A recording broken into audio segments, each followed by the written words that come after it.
so lightning. There was a day, so lightning.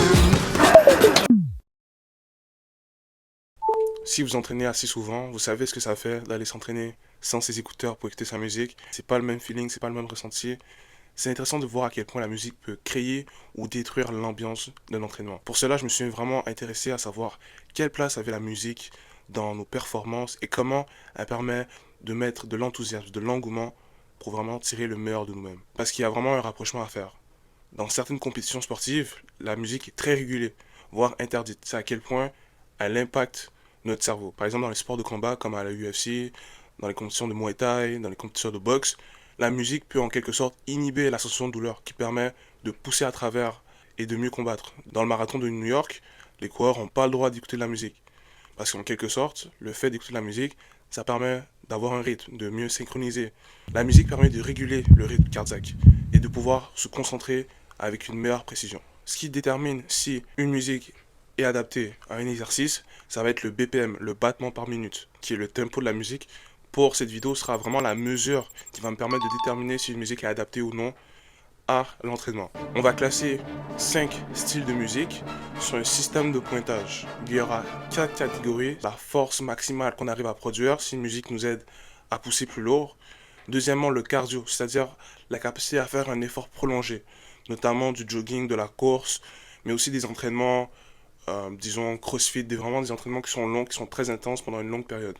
Le focus mental, se mettre dans sa bulle et pouvoir focus, pouvoir être locked in. Et dernièrement, la gestion de la fatigue. Si une musique nous aide à vraiment passer à travers la douleur.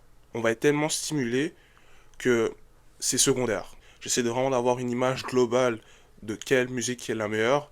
Donc, je dois prendre en compte la période de la journée. Il y a aussi la fatigue auditive. Pendant combien de temps on peut écouter la musique sans nécessairement être gêné, sans que ça nous tape sur les nerfs. Et dernièrement, le thème de la musique. Si on parle de balade dans le jardin, on s'entend que ça n'a pas rapport. Ce sera dans ce cadre avec un pointage de 0 à 40.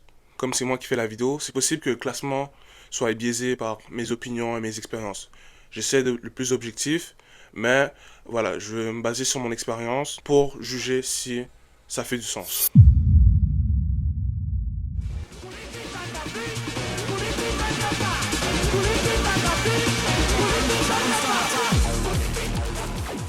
Alors premièrement, la musique techno, Melodic House, c'est-à-dire un BPM de 120 à 130 BPM. Ce style de musique est vraiment très bon pour le cardio, parce que le tempo est vraiment constant.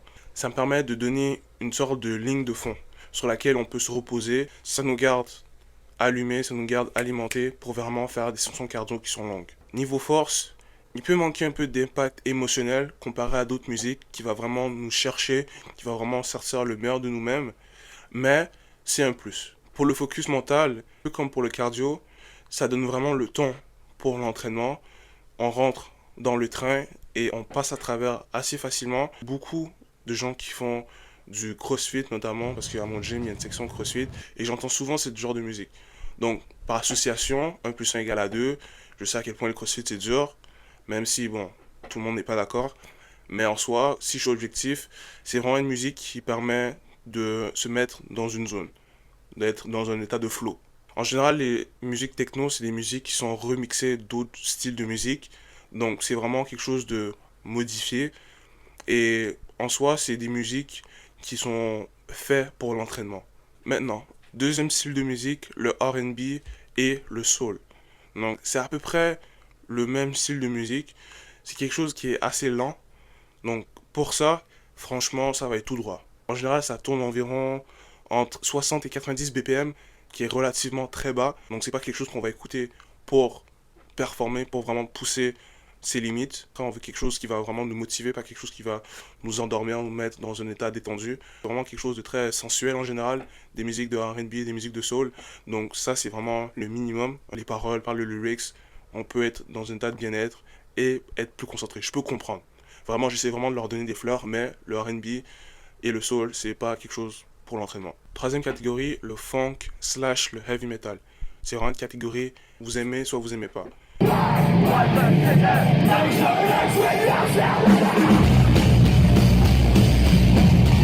Mais par contre, il y a des solides arguments pour ce style de musique. Alors, niveau force, c'est vraiment du 10 sur 10. Il n'y a pas mieux. Selon la science, ce style de musique, c'est-à-dire de 130 à 150 BPM avec des basses très très fortes, ça va vraiment vous mettre dans un état de transe pour tirer le meilleur de vous-même. Les athlètes de powerlifting, de compétition de force, ils écoutent du funk, du heavy metal. Est-ce que c'est la tasse de thé de tout le monde? Pas nécessairement. Mais en soi, c'est vraiment quelque chose qui va chercher un impact émotionnel très très fort qui va vous permettre de mieux performer. Niveau cardio, ça redescend un peu. La mèche est très très courte. Donc la mèche, elle brûle très fort, mais vraiment pendant pas très longtemps. Ça, c'est parce que sur un effort prolongé, ça peut vraiment devenir cacophonique. Ça peut vous aider à vous concentrer ou ça peut juste vous sortir de votre état. Si je fais une grosse généralité, c'est quelque chose qui va très souvent vous nuire si vous cherchez vraiment à vous concentrer sur ce que vous faites. C'est pas l'idéal. Maintenant, gestion de la fatigue, c'est 10 sur 10. C'est quelque chose qui va vous permettre d'oublier la douleur. Vous pouvez vous casser quelque chose, vous n'allez même pas vous en rendre compte. Vous allez tellement être stimulé au niveau du cerveau que vous n'allez pas laisser de place à la sensation de douleur. Malheureusement, c'est quelque chose qu'on ne peut pas écouter très longtemps. Écoutez ça à 6, 7 heures du matin, 8 heures du matin, ça va fort. Il y a mieux, donc pour ça, j'ai enlevé quelques points. Quatrième style de musique, la pop musique. Dans les années 2016, 2017, 2015, dans ces environs-là, c'est là où vraiment ce style de musique était très très populaire pendant l'été. Mais la pop musique, en soi, c'est un BPM d'environ 125 BPM. Donc le rythme constant, c'est vraiment quelque chose qui est agréable à l'écoute, qui va vraiment nous garder enthousiasme en entraînement, qui va nous permettre de s'entraîner plus longtemps parce qu'on aime la musique en soi. C'est quelque chose de vraiment très entraînant. Donc niveau force, à part si vous aimez la musique en soi, ça va pas vous aider tant que ça à soulever plus lourd. C'est la musique de bon temps, comme j'aime le dire. C'est pas quelque chose qui va spécifiquement vous permettre, vous mettre dans le thème de l'entraînement, dans le thème de persévérance. C'est quelque chose pour faire la fête. Est-ce que ça vous permet de mieux vous concentrer? Ça dépend de chacun. Que vous écoutiez cette musique ou non, ça va pas changer quelque chose en soi. Peut-être pour occuper votre pensée, pour pas nécessairement penser à la douleur, mais à part ça, c'est pas quelque chose qui va vous aider.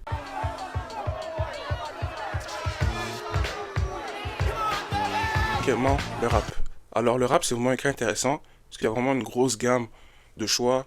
Il y a vraiment des styles différents, surtout avec le style qui est récent. Si on s'intéresse plus au rap des années 2000, des années 2010, on peut trouver un impact émotionnel, mais encore une fois, ça peut monter, ça peut descendre. Selon moi, 7, c'est une bonne note. Maintenant, niveau cardio, c'est là que quand on parle de course, de jogging, c'est bon, on peut vraiment avoir un beat, un rythme qui est captivant, mais ça peut être un peu saccadé. Quand on cherche à avoir un flow, chercher à synchroniser ses foulées, comme pour avoir une bonne distance sur un jogging, bah là on peut se rendre compte que le rap c'est pas nécessairement quelque chose qui est optimal, niveau scientifique. Niveau focus mental, là c'est là que le rap il excelle. Le rap vraiment permet de mieux visualiser. Ça parle vraiment de thèmes qui s'orientent vers la persévérance, hustle culture, des trucs qui vraiment vont vous pousser à devenir meilleur, à vraiment locked in dans les paroles, dans le thème, dans la thématique du rap, qui s'aligne bien avec l'essence même du gym, de l'entraînement. Finalement, le classement final. Alors à première vue, c'est ce qui nous vient en tête quand on pense à quelqu'un qui va s'entraîner, qui écoute ce style de musique. Est-ce que c'est le meilleur style de musique pour autant? Pas vraiment. Est-ce que c'est le plus polyvalent? Selon la science, ça l'est. Évidemment, si vous n'êtes pas d'accord avec le mien, proposez le vôtre dans les commentaires, ça me fera un plaisir de vous répondre. Sur ce, c'était les commentaires du chef avec ses compliments. Peace.